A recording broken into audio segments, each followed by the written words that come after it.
On this week's episode, the box office world has become frozen once again. Is the WWE thriving or surviving? And what are the best deals out there for gamers? All this and more as we once again delve into the pop culture cosmos. And we're back with another episode of the Pop Culture Cosmos. This is Gerald Glassford from Pop Culture Cosmos, Game Source, Humanican Media, Inside Sports Fantasy Football, and the Lakers Fast Break podcast. My gosh, that list gets longer every week. I'm saying I'm the one wearing a hat. Exactly. But it is great to be here. Thanksgiving week. First off, let's hope everyone out there has a safe and happy Thanksgiving out there. Just truly want to wish it to everyone out there. But it wouldn't be a Pop Culture Cosmos without a good friend of mine. And I've got a good friend on indeed because Josh is hopefully having a safe and happy Thanksgiving. But he's out with doing family things with family people and all that kind of family stuff. But with me this week for both episodes of Pop Culture Cosmos and PCC Multiverse is my good friend. He's actually one of the original, the OGs, one of the first and beginning people in my life when it comes to podcasting, video game reporting, and all that good stuff. He is the man behind Game Source because I don't know where Tony is half the time. But you got to check out what he's doing today at Game Source on Facebook, Game Source on YouTube, and everything that he's doing with his own Twitch and YouTube channels. It is my good friend. It is Mr. Jamie Monroy. Because we're only on mono Monroy right now. There's no stereo Monroy today. No, I went back to mono. No more Dolby, no stereo. It's okay though. It's okay.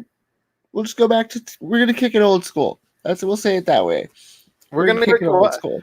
Actually, if we kicked it old school, there'd be like 4 or 5 other, or maybe even 7 other people on the line, and there'd be so much feedback. I don't think we'd be able to do the show. That's true. You'd be spending the majority of the time scolding a certain someone. Yeah, that's true. That's it was good for comedy, but not good for my blood pressure. Never. No.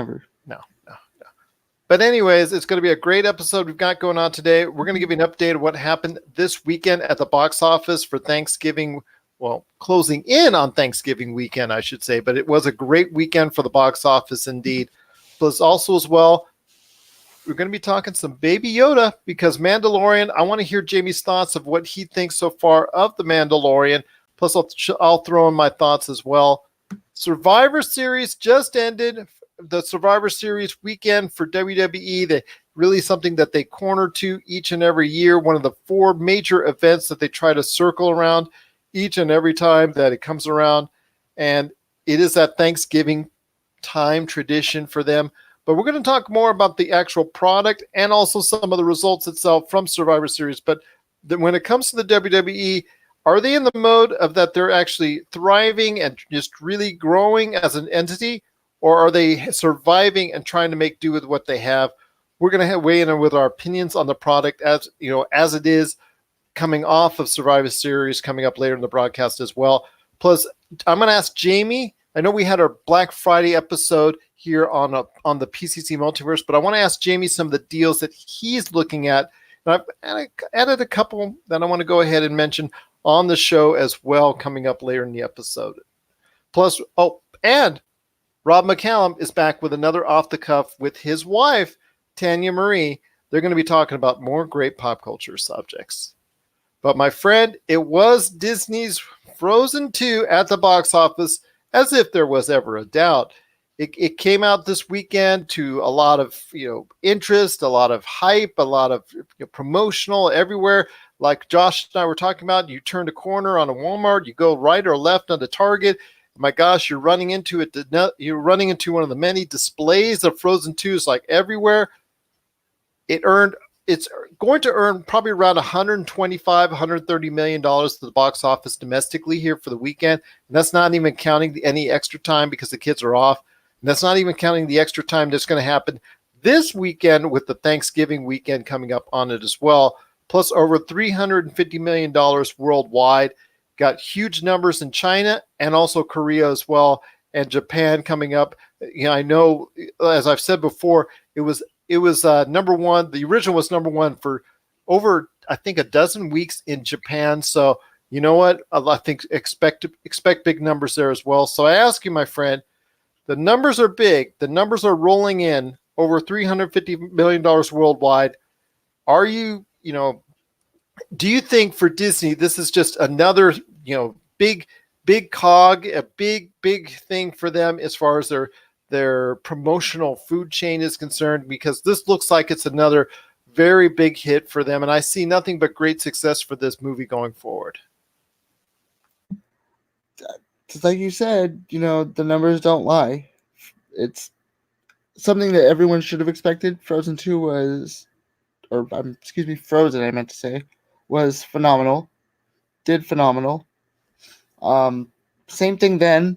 When merchandise came out for Frozen, it was the big thing to do, to get. Elsa, Anna, Olaf, the main characters were the staples, and I'm with you on that. I see the same exact thing right now. You go into any major store right now, you're seeing Frozen clothes, Frozen toys, Frozen drinkware, Frozen to pretty much anything at this point. I'm sure they're getting ready to have, Frozen 2 drinks. But, point being is, yeah, it's definitely, I don't want to put it in the genre of a cash cow with other things that, they might just throw a name on and say it's, whoa, it's the best thing they're coming. This actually is probably going to be one of the best films to come out this year. Obviously, in the animated category, in my opinion, it's going to knock it out of the park. It already is. Also with, I believe, Panic at the Disco is on the soundtrack this time around. I believe I just saw the video. Brendan Urie going in there with almost a feel for the Death of the Bachelor video, but getting clips from the when I saw the video, it would have been then the upcoming film, but now the upcoming blockbuster, I guess we should say. But I can't say anything bad. I can't say fully anything amazing yet. We were actually supposed to go see it this weekend. Things happened. Time didn't permit. I am going to see it probably by the time this is airing. But I can't wait to get the full experience. I do know of it. I just haven't gotten the whole experience myself. I know I'm going to go ahead and check it out with my daughter as well. One of my daughters wants to see it and let it go, and the other one wants me to just let it go, Dad. Let it go. But it is going to be something that I think a lot of people are gearing up for, and I think it's going to have a long life at the box office.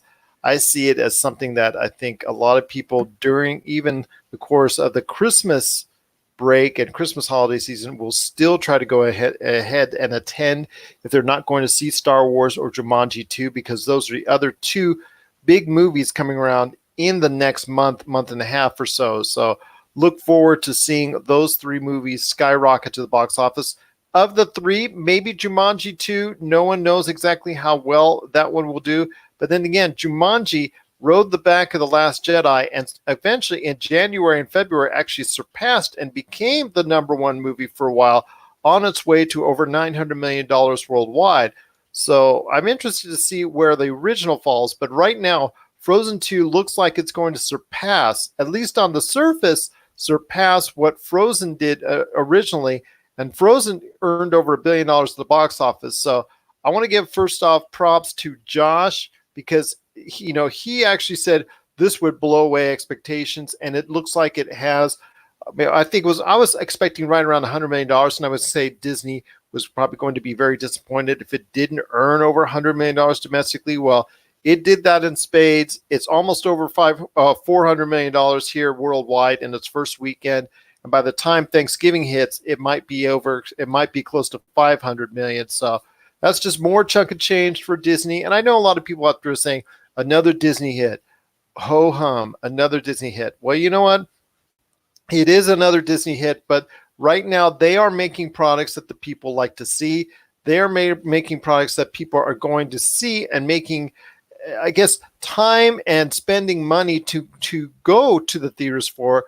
Because one of the things that Josh and I talked about was that, with declining numbers in the theater chains that are out there and declining numbers overall year over year, that with the streaming market the way it is, people need to be enticed to go to the theaters for an event. Casual audiences need to be casual audiences need to be casual audiences need to be lured somehow into the theaters to go ahead and be able to see something special, because they're not just going for your average movies anymore. They're not just going for the movies that are just popcorn, just going ahead and having popcorn. I mean, there's been so many failures cinematically this year at the box office that I think it's just a loud and clear message. You have to make an event. And I think Frozen 2, with its marketing, with advance notice, with obviously the movie that we know before that's now available on Disney Plus, has made every effort to make this a viable entity and something special for families to go to. So it looks like it's going to be doing big numbers. Like Josh called it, I'm going to give him props. He did it. He said it was going to be, he's usually a very tentative and very apprehensive to give those big kind of praise and numbers ahead of time, because he's not the prognosticator like I try to be on occasion.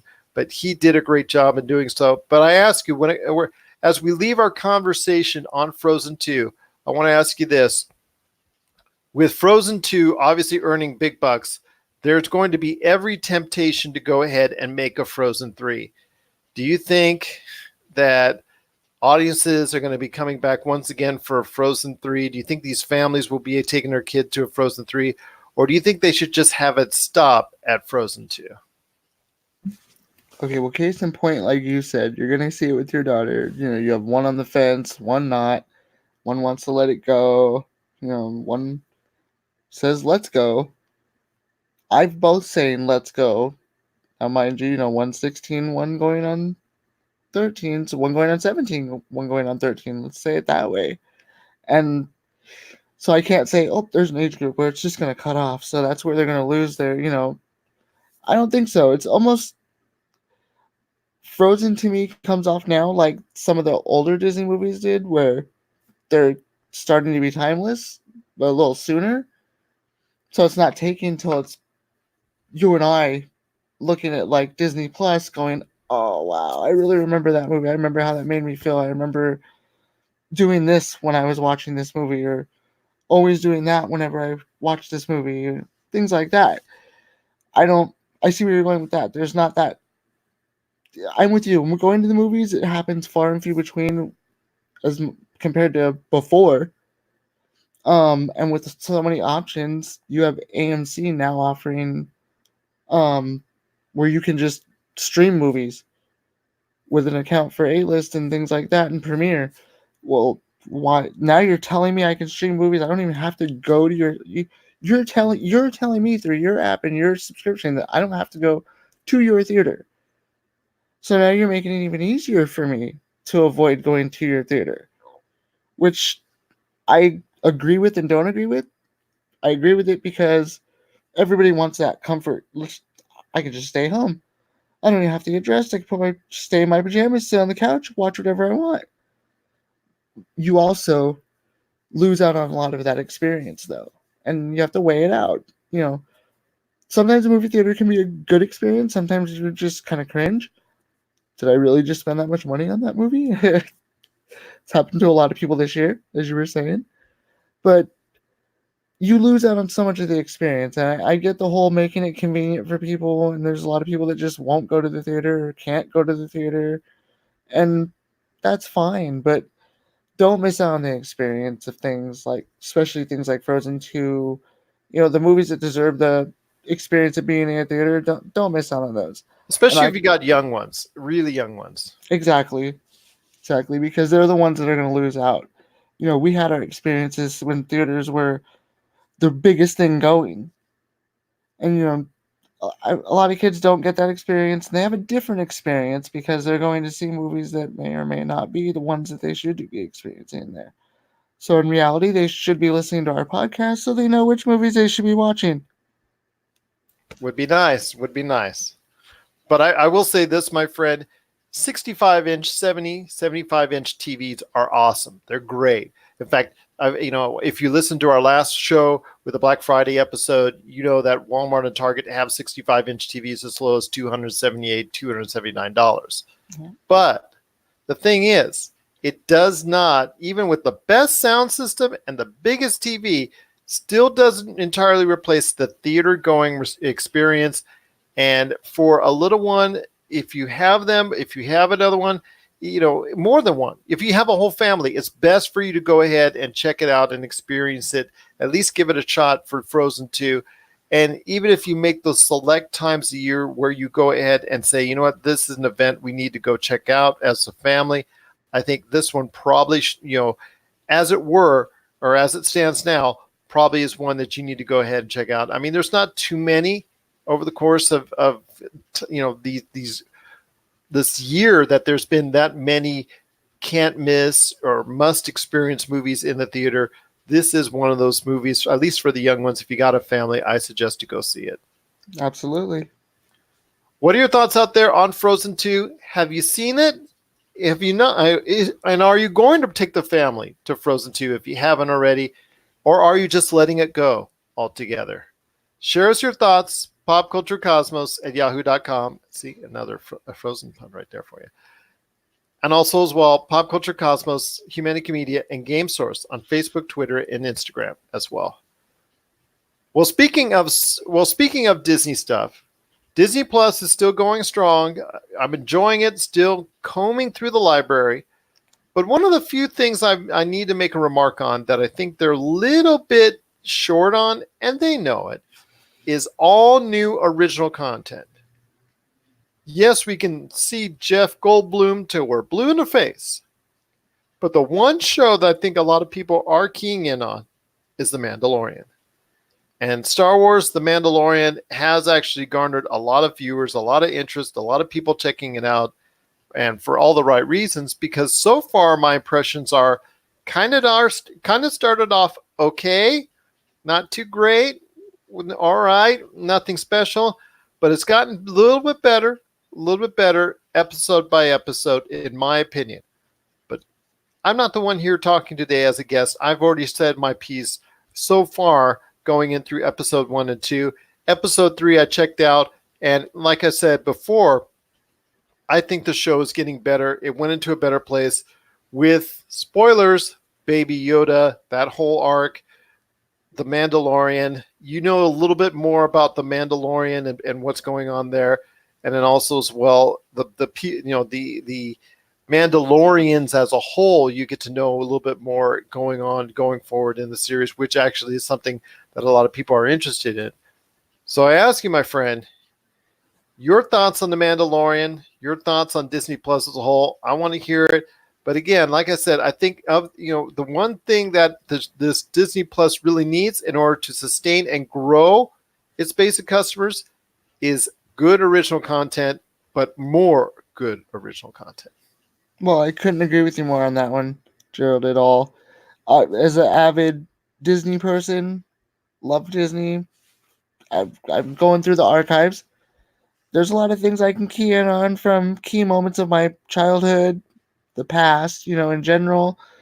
But I couldn't agree with you more. Definitely needs that new original content to keep their base of subscribers here down the road. Hopefully a lot of us can keep in the back of our head of, the fact that they did say a lot of stuff isn't going to start until next year and even the year following. So we got to keep that in the back of our heads at the same time. But I still think they do need to start trickling out a little more new content. There's only so much of the older content that you want to watch, including can watch, because, you can only stomach so many episodes of The Sweet Life of Zack and Cody before you just want to, But on the Mandalorian front, I agree. First chapter I watched, and, when it came out, a little slow, but obviously that's to set you up, which is okay. A lot of key moment things where, you see things from the movies that you remember. Oh, look, they're all frozen in carbonite. Obviously a throwback to the Han Solo thing. Him busting into that cantina. Again, back to old, things that we know. Things that are what we take for lore and everyday norm in Star Wars universe. Did get better with the second chapter. I have not watched the third chapter yet. Shame on me. But I'm about to. probably as soon as we're done here. But yeah, gonna definitely jump on that. As from what you said, sounds like it's just getting better, which is funny because we both had the same thought process. I was thinking that first chapter, okay, you're a little slow. I'm gonna give you a chance. Second one comes around. By the time the second one hit, I even got the wife to sit down and watch it, which she, I can tell you right now, can count Star Wars moments on one finger and can probably not tell you much about it, but actually sat back, got interested in this, and is now waiting to watch chapter 3, which is unusual, but I'll take it. Thank you, Disney Plus. Well, one thing I want to ask you is one of the reasons why I cited that there were some deficiencies, especially with that first episode, and smaller extent, to a smaller extent, maybe the other two episodes as well, is that I feel like they would be more fleshed out if they were an hour. And so what I want to hear is your thoughts. Should they be extended to an hour-long type episodes? I mean, I was prepared on the first episode. I said this before on the air that I think that I was prepared for a 1 hour show, and all I got was 40 minutes. So I don't know if that's because they want to put it on regular TV and wrap commercials around it or what have you. I just was kind of disappointed in the fact that I think it rushed too much, especially in that first episode. Second and third episode seems to be taking care of the pacing a lot better. So it doesn't feel as rushed as the first one did, which tried to tell everything within the span of 39 minutes, 40 minutes. But I want to hear your thoughts. Do you think the series would be better off with 1 hour episodes? Because I think a lot of people can tolerate it. I think a lot of people would be more excited about learning more about this part of the Star Wars universe. Do you think the series would be better off being an hour long, or do you like it, for the length that it is? No, I do see where you're going with that, and I do think it would be better as an hour long, because I honestly went into it expecting the same exact thing. But noticing the timing and the pacing, like you said, honestly, it's something we're probably going to end up seeing on some ABC channel down the road. Maybe, I couldn't say for sure where, but it started to have that pacing of the original season of Agents of the Shield. The very early days of that show reminded me a lot of the first episode of Mandalorian. Um, so yeah, I agree. I see what you were saying. That I do think an hour would be fine. I don't think people would really shy away from it if it was longer. I think that would just make it even better. I think it would too. I think it would allow for a lot more explanation behind what's going on after the demise of what was going on after the demise of the Empire in Return of the Jedi. I think it would also flesh out that world and the aftermath a lot better.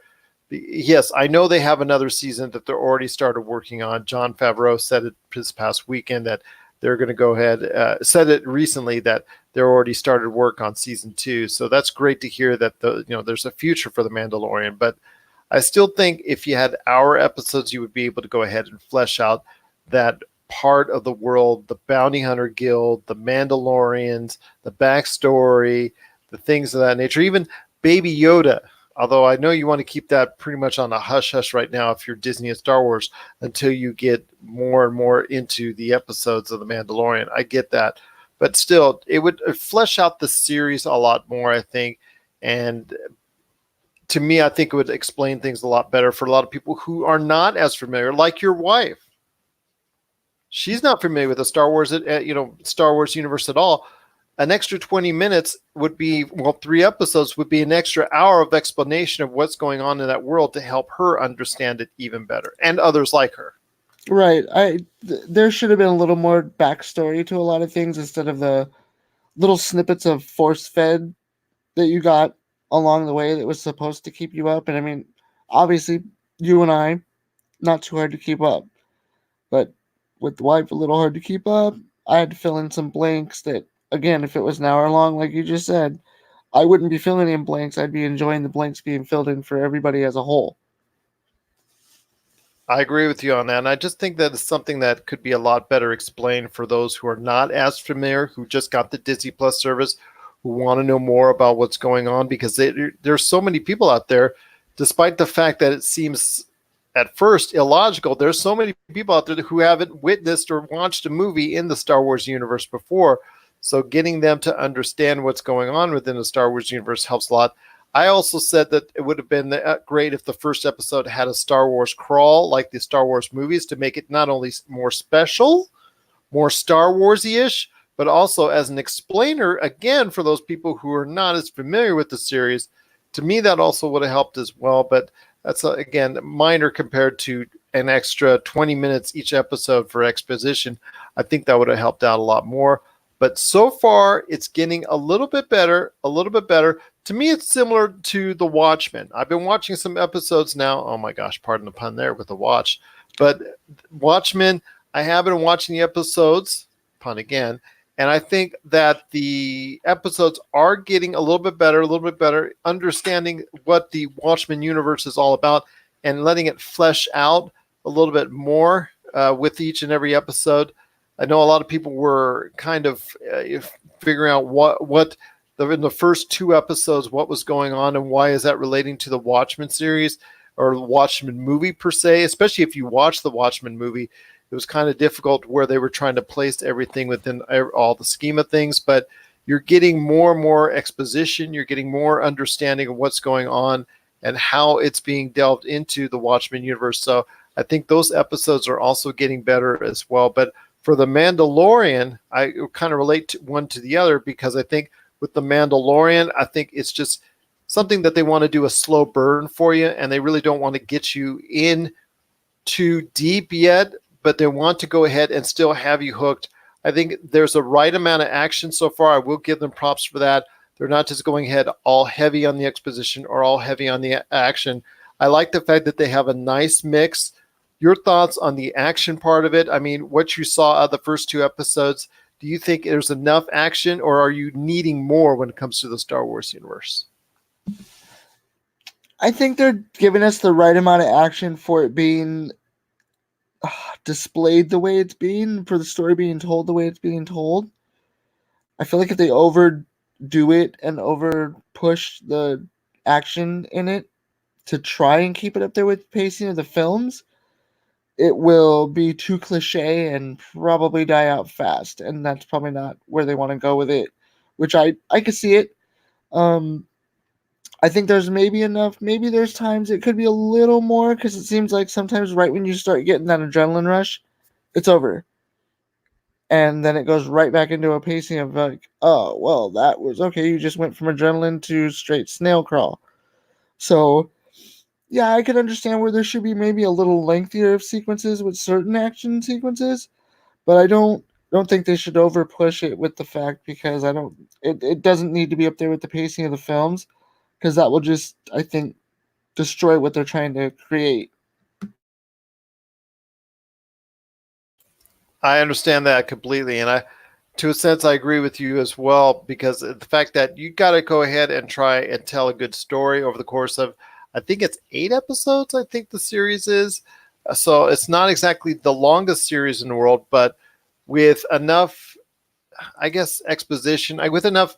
I think they're going to. I still think they're going to have by the time that this first season has ended, they're still going to leave me wanting more, but not necessarily in a great way because the fact it won't be leaving me wanting more because, oh, it's such a great series and I want to see more and I want to see more. This is like, I think they left some things out and I wanted to see more about that. I was curious to find out more about this. I was curious to find more about that. I'm hoping I don't have that feeling, but I think by the end of season 1, I will. Now, maybe that's what season 2 will be all about. I'm not quite sure, but with The Mandalorian, I think there's some good things that are going on. A lot of people are just crazy over Baby Yoda. So I want to hear your thoughts, my friend, on this. Was Baby Yoda, and spoilers to everybody out there, sorry, if you haven't seen The Mandalorian by now, Baby Yoda is a thing. And I'm sure you've probably seen on the internet anyways, because he's been on 1,000 GIFs and a million memes and all that. Was introducing Baby Yoda or another in the line of Yodas or whatever species this Yoda comes from or whatever, but for lack of a better term, Baby Yoda, since we don't know exactly all the particulars when it comes to Baby Yoda. Was that the right move by Disney and Star Wars to create another Yoda in the universe? Ah, you went there. You went there. I have to go there. I mean, you can't avoid not saying anything about Baby Yoda. You just Right. can't avoid it. Well, right now, these days, if unless you're, I don't even want to say if you're living under a rock, because if you're under a rock, there's still got to be something written in the dirt about Baby Yoda. It's everywhere. Just like you said, you really can't avoid it. Do I think it was a great idea? That's a two-sided coin that is not the same at all. The fan in me, the little child inside me is like, oh my god, it's so cute, yay! Look at it. The Star Wars fan in me, the adult in me, the realistic thinker in me is going, okay, they're trying to. I see where it fits on the timeline. I see where they're going with it, with the aging of the species and everything else and what have you. But they gave us nothing story wise on Baby Yoda. And as far as I know, as it sits with me still, there's still no knowledge of. We just have this baby that looks like Yoda that everyone is calling Baby Yoda because we don't know what else. I mean, it's too long to say, oh, it's the little baby child. It resembles the same species as Yoda, and no, that's too long. So, for lack of a better term, like you said, Baby Yoda is where everyone's going with it. Now Disney is trying to do everything they can to, not have the existence of Baby Yoda out there on the internet, but including so many GIFs. They're trying to actually copyright and copyright block. So many of the Baby Yoda GIFs are out there. Good luck with that one. Right. Yeah, the internet's just going to stay one step ahead of you, Disney. I mean, you've got a lot of money, you got a lot of power, but sorry, you're not faster than all the internet, the people out there, those keyboard warriors out there on the internet making those GIFs and those memes. So good luck with that one. But yeah, they're even trying to go ahead and try and crack down on people trying to spoil it out there just by having Baby Yoda out there. But yeah, they're going to great lengths. But that just tells me that Baby Yoda has become a big thing, whether we like it or not. It has. It definitely has. But, hopefully, obviously, this is where this first season, first book, since they're calling, going with chapters, is going to have us going. And I just hope by the end of it, we're not left with just an open cliffhanger and still not knowing much knowledge on who and what this baby has to do with anything. I'm trying to go ahead and make you float right now. Just trying to make because the force is with me. It wasn't with Baby Yoda from what I read online. Blah, blah, blah, blah, blah, blah, blah. Oh, sorry. Disney just tried to copyright block me as well. Oh, see how they are? I thought I saw some Mickey ears pop up behind you. There you go. There you go.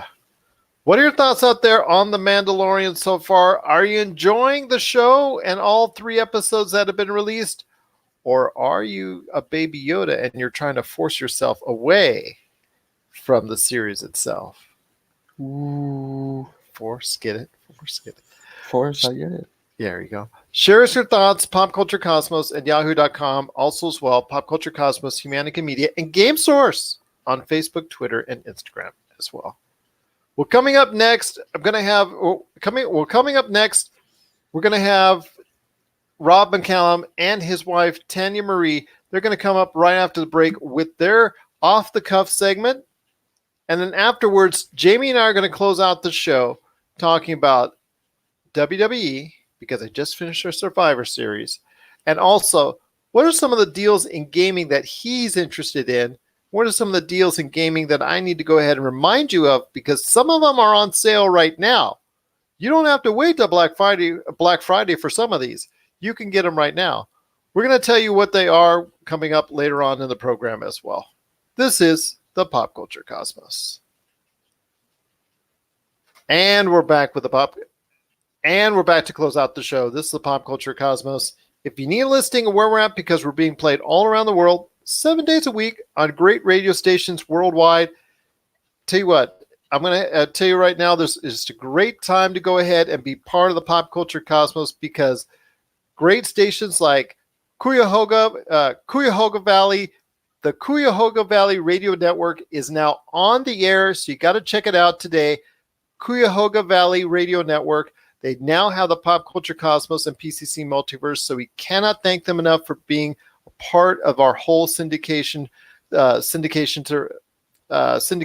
shows. Our syndicated networks out there. So cannot thank enough for playing our shows.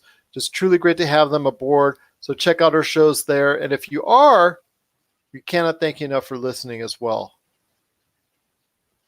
Oh, and also, if you need a listing of where we're at, because there's so many great radio stations out there, check out our listings today at Pop Culture Cosmos on Facebook, and also many of our great podcast options as well. My friend, you've got a great thing going on as far as your streaming and all your stuff that you're doing out there with GameSource. So share the goods, my friend. What are you doing with GameSource? What are you doing to streaming? I just want to hear your thoughts and give people an update of what's going on with the world of Jamie Monroy and what he's streaming this week. Well, this week we're going to be getting into more of Cal's story, obviously, talking Mandalorian, getting ready for why, Star Wars movie come out in December. So in the meantime, we are playing Cal's Adventures in the new Star Wars game, Force. Already gotten a video posted up for GameSource on YouTube, on their YouTube channel. If you guys haven't checked that out, please go check that out. Getting subscribers every day. Just want to see you guys over there watching the content, letting me know what you guys want to see. I've risen from the ashes as far as it goes to say for GameSource and their YouTube. So next week we'll be looking more into Cal's story. And maybe, oddly enough, finish my fishing tournament. You may be asking yourself, what is he talking about? Keep an eye on GameSource's YouTube. Keep an eye on my personal Twitch channel, Degenerate2018.Twitch TV. See if you can figure out maybe make heads or tails of what I'm talking about. Could have something to do with Fortnite, if you know what I'm talking about out there. You Fortnite players should know what I'm talking about. Real life trophies for their fishing tournament. So check out my exploits with that on GameSource's YouTube and on my own Twitch channel. There you go. Once again, you just got to follow it today. GameSource on YouTube, or again, Degenerate2018 on Twitch. All right, my friend. Oh, and on our way out, I want to go ahead and thank Rob McCallum for being a part of the show with his lovely wife, Tanya Marie, talking about all things pop culture on his off-the-cuff segment. Also want to mention as well, we want to thank Crooked River Radio to being also carrying the Pop Culture Cosmos.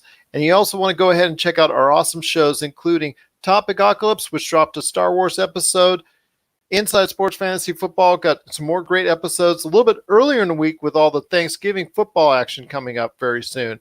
And then also the Lakers Fast Break podcast. Hope you enjoy all our programming as well. And if you get a chance, please, for all of our shows or any of the shows that you listen to on Apple Podcasts, 5-star reviews out there if you can. 5-star review, and you can also leave a question or comment while you're leaving that 5-star review, and we'll go ahead and air it on the show as well.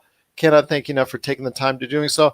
And one last thing, if you get a chance before the 30th, we still need your 10 favorite movies. So including you, Jamie, still need your 10 favorite movies because we're going to make a big giant list that we're hoping to go ahead and debut in January on our radio show and also on our site, popculturecosmos.wordpress.com. So, Jamie, the pressure's on you, man. I need you and everybody else out there to go ahead and send it in to us, your 10 favorite movies, right there for you. Your 10 favorite movies. Send it to us on Pop Culture Cosmos, Humanica Media, GameSource, on Facebook, Twitter, Instagram, doesn't matter which, we'll get it all, or popculturecosmos@yahoo.com. You come to me today at my daughter's wedding to ask me for this favor, Gerald. Gee, I wonder what film you're going to go ahead and add to your list right there. I wonder what. Say hello to my little... Oh my gosh. All right. There's 2 on your list right there. Okay. No worries. Before we head on out, my friend, I want to go ahead and just talk to you a little bit about Survivor Series from the WWE. I don't know, man. They just concluded the Survivor Series this weekend, and the matches, they seem to be going the way of NXT. NXT, they're trying to go ahead and with their Wednesday show. Obviously, try and get that going at a level above what AEW, All Elite Wrestling, is trying to do on Wednesdays itself. They actually, for the first time, did beat AEW on total viewers, still not beating them in the key 18 to 49 demo, which a lot of these advertisers go for. But for overall viewers, they did beat they did beat AEW for the first time. SmackDown, obviously one of the big cornerstones for Fox on Friday nights, not getting quite the numbers that they once did when they first started off, to begin the season. And Raw still doing okay at best, kind of middling numbers.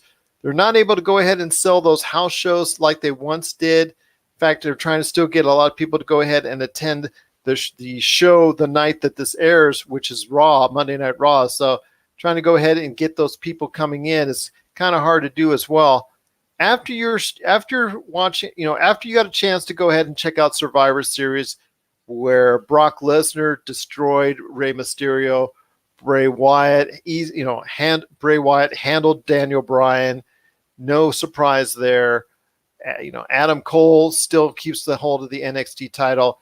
And in the matches that had the various groups, Raw, SmackDown, and NXT, for the most part, NXT got the big wins.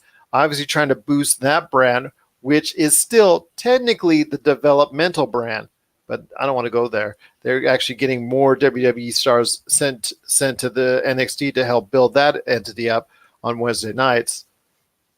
But I just don't have that vibe. I just don't have that great feeling about the WWE when I watch their product. The stars that I think that should be stars, like Ricochet, there's others that I can mention, that I want to see more of, that the more I see of them, the more they're not getting their proper their proper interest, I should say, the more and this is all subjective. I mean, there's a lot of stars there that I think shouldn't be as pushed as high as I think they should, and there's a lot of stars that should be pushed higher than I think they should. Again, it's all subjective. This is the same thing that I've probably felt over the course of many years, but as a whole, I think the WWE product is not in a great state.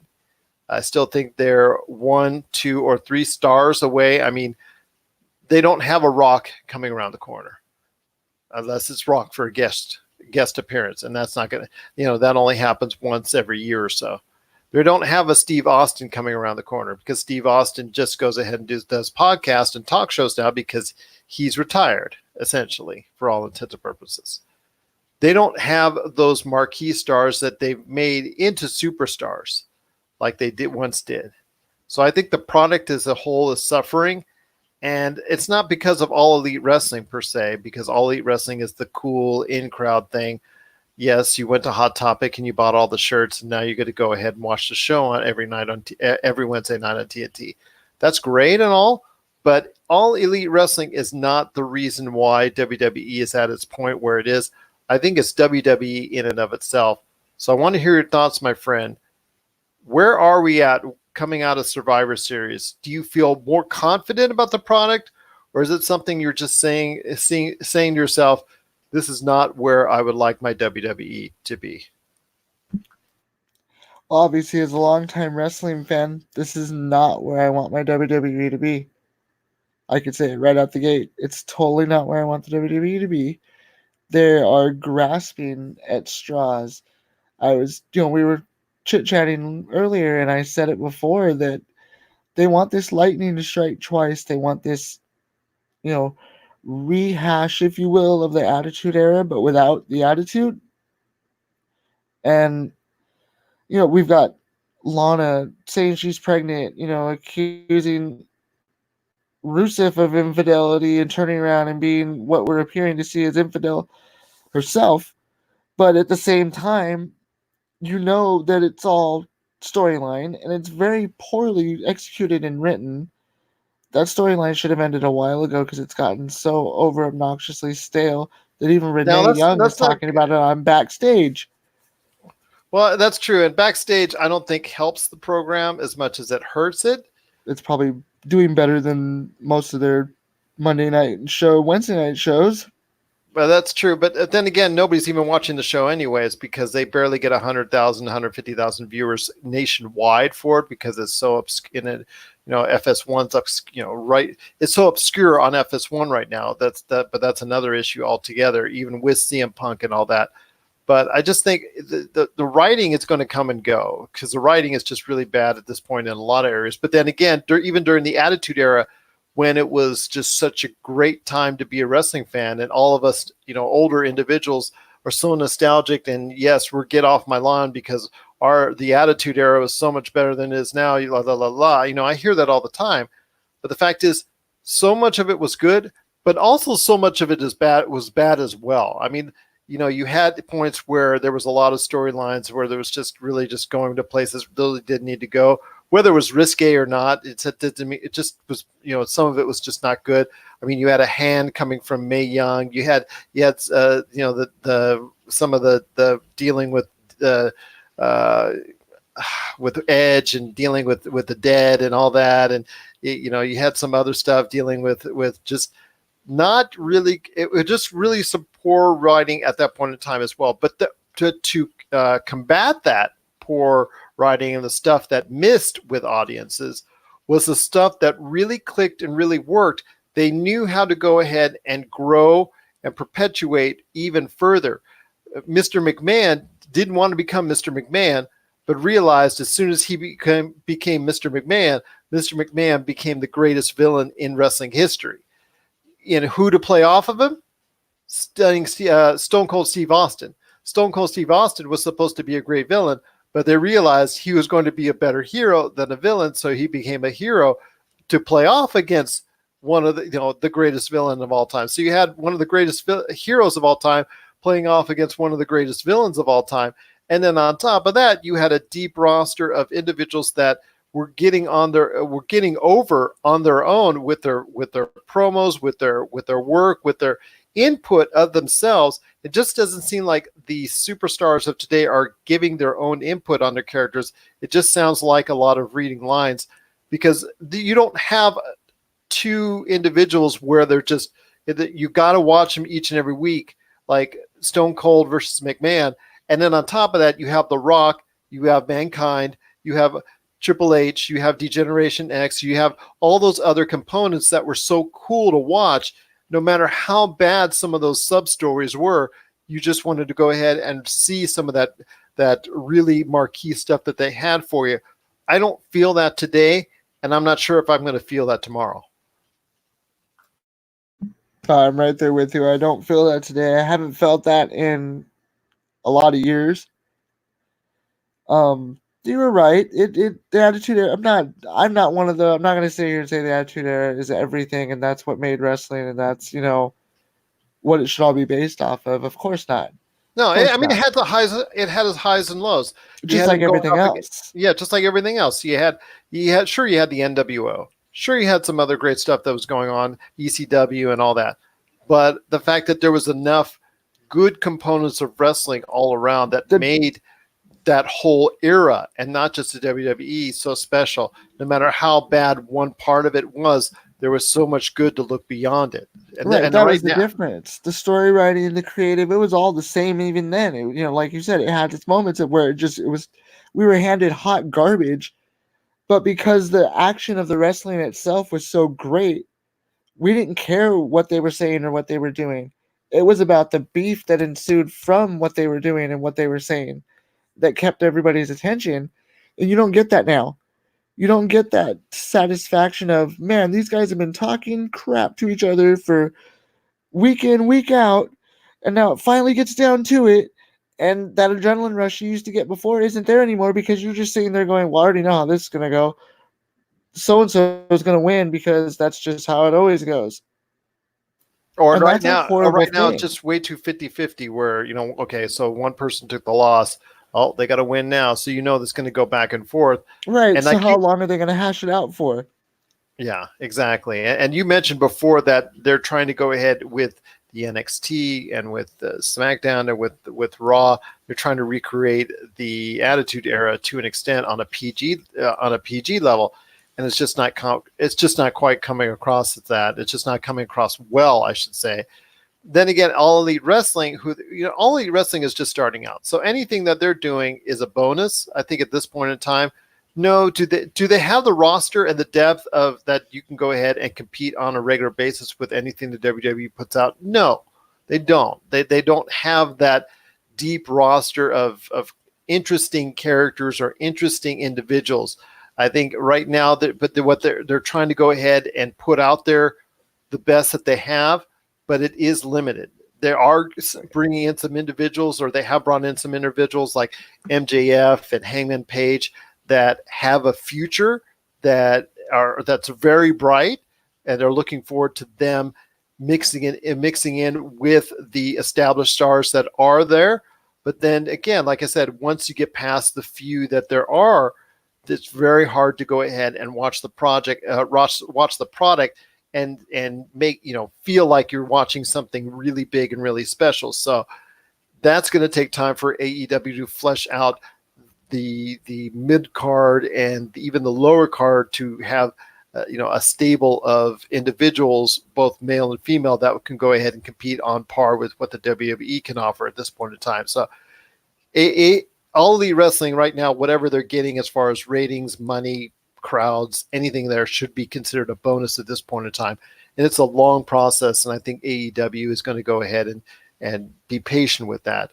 With everything else in say, when you got ROH, MLW, and New Japan, I mean, those are all components as well that want to go ahead and buy into the pro wrestling market here. I just think the pro wrestling market here, a lot of people have left, and it's really going to be hard to get those people back that are not watching the professional wrestling product as a whole, because they've just so tired on what the WWE has had to offer. Yeah, I mean, you're right. I watch AEW, and I mean, like you said, it's just starting out. They're not as established. They definitely can and will be. They have their own little drama and niche right now too, where they need to change a little things up. Like for instance with WWE, like you were saying, there's so many talents they don't utilize. Aleister Black, Ricochet, they came in hot, just on a roll. And then what happened? They separated the two of them, which, okay, that's fine. But then you have Aleister Black doing nothing but cutting promos out of the back, wondering where his competition's at. Well, maybe if you got to put your ringer on and actually wrestled, you'd have competition instead of sitting in the back asking for it. To me, it was a okay promo the first time, but after they kept doing it, now it's just cute. Well, I'll tell you what, my friend, I'm hoping for better things for professional wrestling, aka sports entertainment, aka whatever you want to call it at this point in time. I'm hoping that's what it will. I'm hoping that there will be an involvement of professional wrestling, and we'll find that and somebody will light that match and light a fire underneath the professional wrestling scene once again, like we saw at various points of time, even to the point of a John Cena. I mean, you can love him or you can hate him. At least he was able to go ahead and bring in audiences in a way that we're not even seeing today. So hopefully we will go ahead and see that type of mercurial individual or individuals that will go ahead and reshape the sports entertainment, aka professional wrestling world, for years to come. What are your thoughts out there on the WWE and its product right now? Share us your thoughts coming off of. What are your thoughts on the WWE right now coming off of Survivor Series? Please share us your thoughts. popculturecosmos@yahoo.com. We need the ruthless aggression. Yeah, something like that. Something like that. We need something to be ruthless at this point in time. But before we head on out, my friend, I do want to ask you, Black Friday is almost upon us. We had a great episode of the PCC Multiverse on Friday that people still should be able to check out, that talks about some of the great deals that are out there, not only with video games, movies, TVs, electronics, home, and so much more. But I want to ask you, my friend, I know as a fellow gamer, and you're a really just hardcore gamer, I want to ask you, my friend, what video game deals are you looking forward to this Black Friday? To be totally honest, you know what just caught my eye? Did you remember last year when Microsoft did the Xbox All Access? Yes. Lightning has struck twice this year, and you can actually get an Xbox One X, no money out of pocket, walk out with it, pay your, I believe it comes to around maybe $39 a month, give or take, and walk out with your Xbox One X. Merry Christmas, what have you. But the kicker with the deal this time around, in 12 months, you are eligible to upgrade to Project Scarlet. So, not a bad deal in that of itself. Get yourself an Xbox One X. Year later, get yourself into the latest and greatest. That's a very interesting program. I kind of like that myself. That's very interesting. I have to look more into that. Also, as well, for people who just want the Xbox One S, those deals are live right now with the Xbox One S at many retail locations. So check out online, whether it's Walmart, Target, what have you. You need to go ahead and check it out online because many of those great video game deals are already on sale. The bundle with PlayStation for $199, the PlayStation 4 with 3 great games, The Last of Us, Horizon Zero Dawn, and God of War. You want to check that out. That's right now. Well, it's on sale for each for $10, but you want to go ahead. It's a great deal. 3 games, PlayStation 4, $199. Those are on sale now at many retailers. That's the Black Friday bundle for them. The Black Friday bundle at $199, you'll see it at various outlets, is Jedi Fallen Order with an Xbox One S.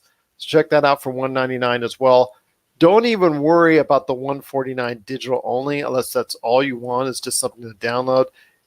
It's worth to buy the Xbox One S just for the 4K Blu-ray alone. To spend that extra $50, much less getting a Star Wars Jedi Fallen Order with it. So many of those deals are on now. The price cuts on PlayStation Plus and Xbox Live, they're also available right now at various retailers. So you want to check that out. So many great deals. I will say this, my friend, some of the games that I'm interested in that have popped up at various retailers, GameStop, I'm going to tell you, they rarely do something I'm interested in, but they are this time. All the PlayStation hits, I believe. In fact, I think this is also other retailers as well.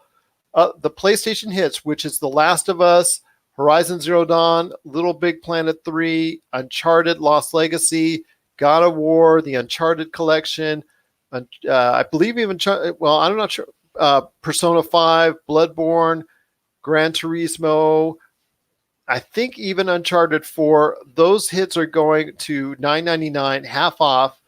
Not sure about Uncharted 4. I have to check on that one. But all the rest of them, all those are going $9.99, half off. Those are great deals for some great games right there, especially if you haven't picked up God of War or Horizon Zero Dawn. Also got to tell you about one of the big losers of the year, Anthem, at GameStop, going $5. I know we've made so much fun of Anthem, but if you ever wanted to get into it, I think now's the time to get an Anthem because it's only going to be $5 at GameStop come Black Friday. So I want to hear your thoughts, man, on some other great deals on games that are interesting, are of interest to you this week that maybe could be already on sale already, or at least coming on sale this Wednesday, Thursday, and Friday. And yes, you were right. Uncharted 4. That's part of your good call on that. Sweet. Also, geez, honestly, there's been some sales going on as far as PlayStation Plus goes right now. I mean, obviously everybody, par for the course, Best Buy, Walmart, GameStop, they've all been doing daily deals, daily Black Friday deals, what have you, things like that. So a lot of great things already have come down the pike and are coming down the pike. Kingdom Hearts 3, $20. Right. Great. If you don't do it for $20, there's something wrong with you. I mean, $20 that's a great game. Great choice for $20. I got to tell you though, Skyrim actually went up $5 this year. It's $20. Last year it was $15, so that's kind of funny. See how they are. That's amazing. But again, the the PlayStation Plus sale also going on right now. There's a free trial for Rainbow Six Siege. Also dropped the price 70% off. So you're looking at Gold Edition for $11.99. Ultimate, which was like $100 and some odd dollars or $100, is now like $43. So some good deals there. Haven't seen everything that I want to see. Obviously, I'm looking for a deal on Death Stranding. Everybody that's listening out there for my Christmas list, which is probably nobody. That would be nice. That and Star Wars Jedi Fallen Order, but I know those two came out this month, so you don't really see the price drops on it yet. If you're interested in Modern Warfare Call of Duty, it is going to a $38 price point, so you want to check it out on that if you're really into the Call of Duty series and you haven't got it yet. I know other games that have recently gone out, like Need for Speed, that's also going on sale. All the 2K games like 2K20, WWE, NBA 2K20, they're all going around the $27, $28 mark. In the WWE 2K20, in the WWE's case, it's probably needed because of all the issues and problems there. Are you sure NBA, that one's not $5 this year? Because it no, should not be. yet. Not yet. Yeah, from what the reviews are. But there are a lot of great games out there. And again, if you check out our listings at Pop Culture Cosmos, we've gone ahead and reported once again all the major retailers and their site, and their Black Friday sales and the links to them. So check it out today on Pop Culture Cosmos. And also look forward to go ahead and sharing more great stuff to you in the coming days, just before Black Friday hits. Hopefully we'll be able to go ahead and put out our thoughts on some of the best deals coming out once again. Just check out our social media at Pop Culture Cosmos on Facebook, Twitter, and even Instagram as well. Well, my friend, it's been a great episode. Cannot thank you enough for taking the time for being a part of it once again. Any last thoughts on the way out? I'm ready for the food coma. I think I'm ready for the food coma. I think I'm ready for the food coma too, my friend. Gobble, gobble to you, my friend. Gobble, gobble. Gobble, gobble back. There you go. And again, everybody, have a safe and happy Thanksgiving. So for Jamie Monroy, this is Gerald Glassford. It's another beautiful day in paradise right here in the Pop Culture Cosmos. We thank you for listening. We thank you for listening. And here's hoping you have yourself a great day.